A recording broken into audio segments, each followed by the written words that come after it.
Today, guys, reacting to Neesterhere Part 1, 2.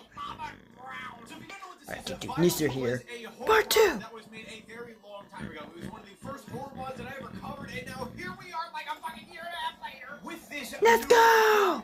Full release with this fucking Enterprise shit. Look, there's even a C section. So I'm here today to cover this cheeky little mod made by a bunch of big boys, and to see if it's actually good or not. So let's see what we got. By Llama and some other people. That helped with I don't remember any of their names. Sorry about that.